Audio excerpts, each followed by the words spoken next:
Hoje é sábado, dia 18 de março de 2023. Eu sou o Padre Júnior Pereira e estamos começando a nossa Academia Espiritual. Louvado seja nosso Senhor Jesus Cristo, para sempre seja louvado. Salve Maria, Mãe da Misericórdia.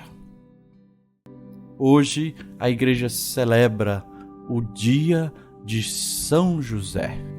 São José, bem-aventurado São José, esposo da Virgem Maria, patrono universal da Igreja.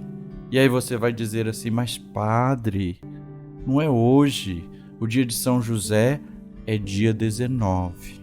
Sim, o dia 19 é o dia de São José.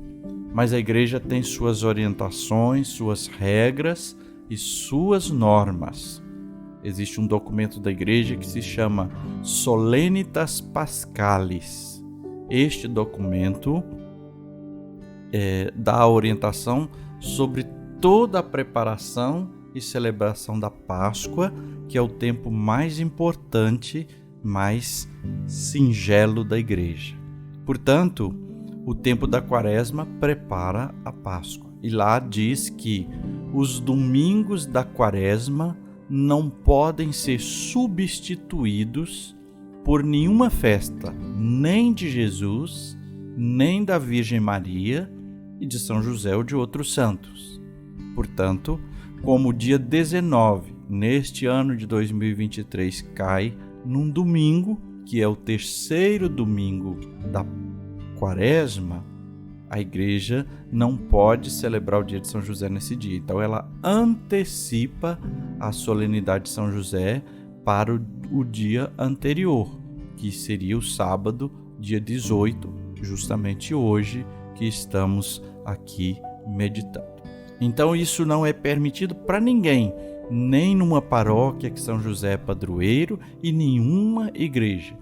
Tem visto padre por aí que aqui o São José é o padroeiro, eu vou celebrar no dia 19. Não tem essa permissão. Quem vai celebrar está indo contra as normas e orientações da Igreja. Celebramos este ano 2023 o dia de São José exatamente no dia 18 de março. Bom, vamos meditar a palavra de Deus. A devoção e o culto a São José nasceram e cresceram espontaneamente no coração do povo cristão, que soube descobrir no Santo Patriarca um modelo de humildade, de trabalho e de fidelidade ao cumprimento da vocação a que foi chamado.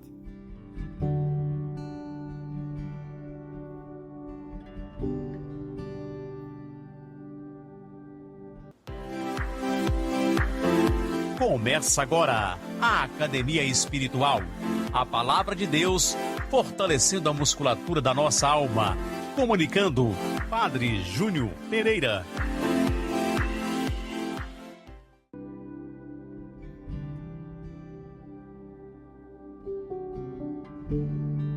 Existem duas opções de textos do Evangelho para a meditação neste dia de São José. Pode ser o texto de São Mateus, no capítulo 1, que é sobre a genealogia de Jesus, e começa falando disso e fala então de São José, que enquanto Maria estava grávida, ele, não querendo defamá-la, preferiu sair em segredo, abandoná-la em segredo, e aí o anjo aparece e fala para que ele assuma, porque ali é obra de Deus. E temos o texto de Lucas, no capítulo 2, que é quando Maria, José e Jesus vão a Jerusalém, e então Jesus, com 12 anos, fica ali no templo discutindo com os mestres da lei e fariseus. Todos os dois textos são muito bonitos e muito significativos, para a nossa meditação. Eu vou escolher aqui o texto de Mateus, que a maioria costuma escolher, e este ano é o ano A, é o ano de São Mateus.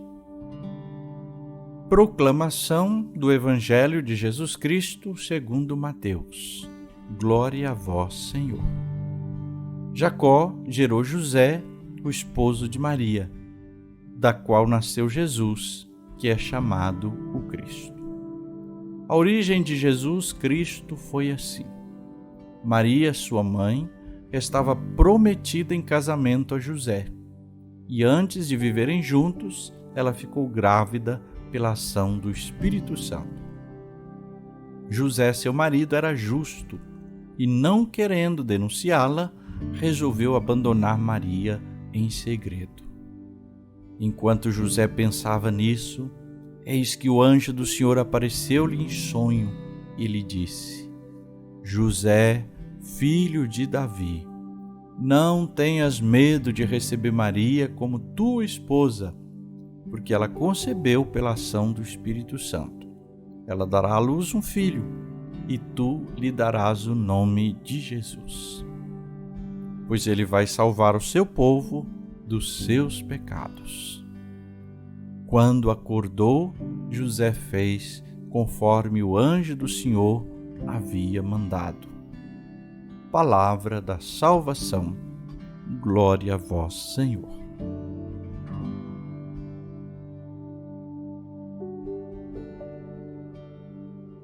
Muito bem, nós já meditamos esses textos também no período do Natal.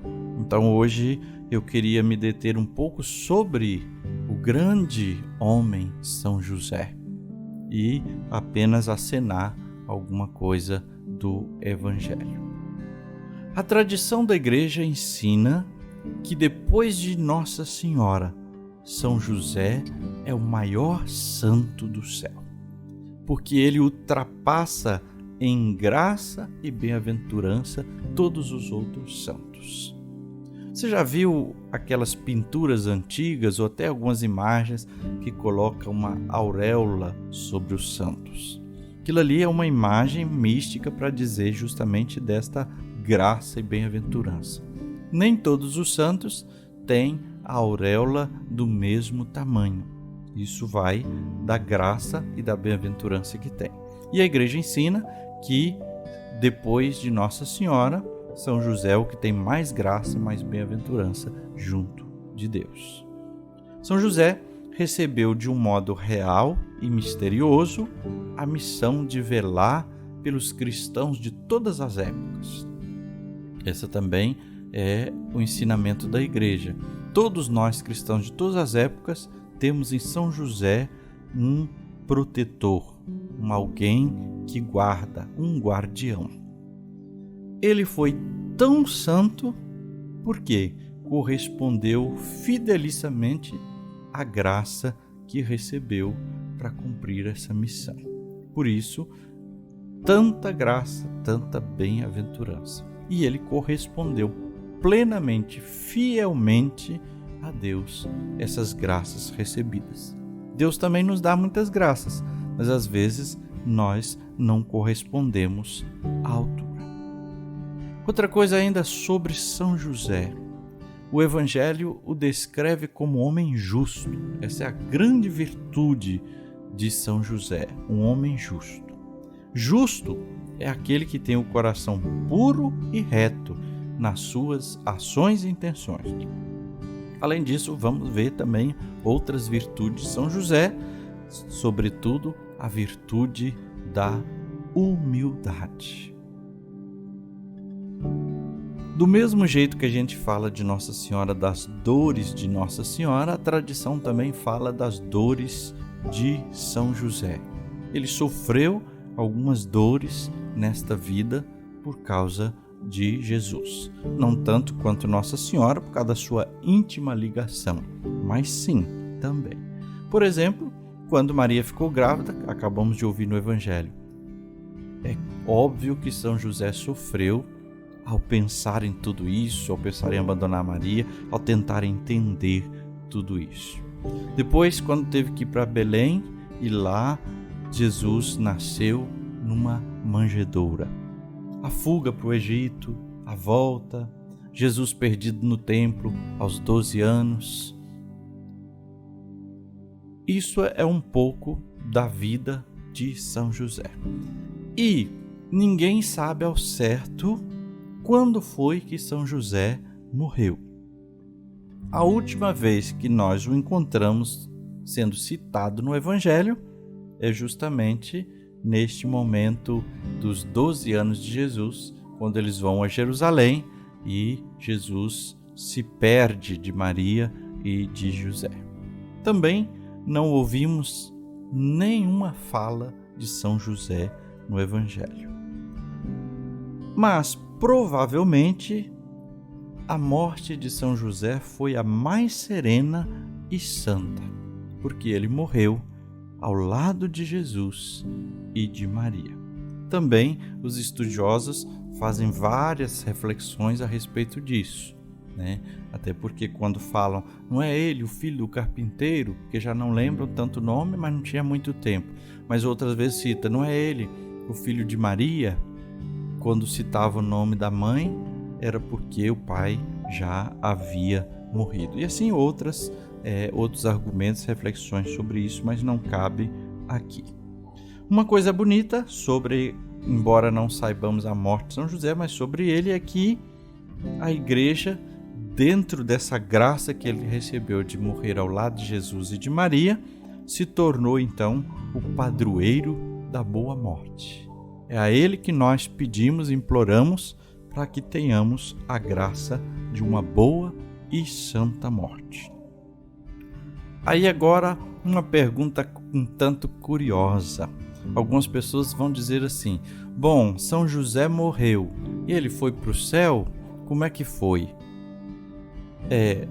Afinal de contas ele morreu antes de Jesus morrer na cruz e redimir o ser humano. Como é que aconteceu isso? Interessante. Após a morte, a alma de São José com certeza foi para o seio de Abraão. Essa expressão para dizer o lugar onde as almas dos justos, dos patriarcas, dos santos e profetas aguardavam a remissão que Jesus realizaria na cruz. Então, ele aguardou lá. E quando nós proclamamos no Evangelho, aliás, no Evangelho mas no creio, que Jesus desceu à mansão dos mortos, foi justamente esse mistério onde ele vai resgatar no seio de Abraão as almas dos justos e levá-las para o céu. Alguns autores pensam e refletem sobre isso, mas não é dogma de fé, que São José estaria também no céu de corpo e alma. Por quê? Nós encontramos no Evangelho de São Mateus, no capítulo 27, versículo 52, dizer que depois da ressurreição de Jesus, alguns santos foram glorificados, ou seja, já receberam a ressurreição. Então, quem já foi glorificado e recebeu a ressurreição, já está no céu de corpo e alma. Claro, se trata de um corpo glorioso, como também o é de Nossa Senhora. E São Bernardino de Sena vai dizer, podemos admitir piedosamente, mas não pode assegurar, porque a igreja ainda não determinou como dogma de fé essa verdade. Precisamos também falar sobre o patrocínio de São José. Os santos oferecem no céu os méritos que eles alcançaram aqui na terra por nós que ainda caminhamos por aqui. E a intercessão dos santos não é porque Deus é imperfeito, nem porque é conveniente isso, mas é por causa mesmo de uma ordem. Se você tem que falar com alguém, usar quem está mais perto é mais prático e mais fácil de ser resolvido. E Deus quis assim, que aqueles que estivessem mais próximos dele pudessem interceder por aqueles que estão mais longe. Santa Teresa de Jesus mesmo diz, dos santos cada um ajuda numa coisa. São Judas das causas perdidas, esse santo disso, esse santo daquilo. São Brás da garganta. São José, ele acorre em tudo, porque ele foi o grande guardião de Maria e de Jesus. E nós vimos no Evangelho de hoje como ele era justo e foi obediente a Deus. Quando acordou, fez tudo conforme o anjo do Senhor havia mandado. Acolheu Maria e Jesus, o seu Filho, o Filho que foi gerado pela ação do Espírito Santo. Peçamos então a intercessão do glorioso São José para a nossa vida, para a nossa vocação, para a nossa igreja, para o mundo. Rezemos. Ó São José, eu admiro e louvo a vossa perfeição e santidade. Que exemplos e que méritos! A vossa intercessão no céu é sempre escutada, já nos lembrou Santa Teresa. O coração de Jesus não pode negar e ficar insensível à vossa oração. Pedi hoje pela minha conversão, pela minha santificação. Pedi hoje para que eu possa ter uma boa e santa morte. Pedi o perdão de todas as minhas faltas e a graça de corresponder ao que Nosso Senhor espera de mim. Obrigado, São José. São José, valei-nos. E agora, a bênção de Deus. Que o Senhor te abençoe e te guarde. Que Ele esteja acima para abençoar, atrás para guardar, à frente para guiar, ao lado para acompanhar. Que Ele volte o seu rosto e dê sua paz e sua bênção. Que ela desça abundantemente pela intercessão de São José, em nome do Pai e do Filho e do Espírito Santo. Amém.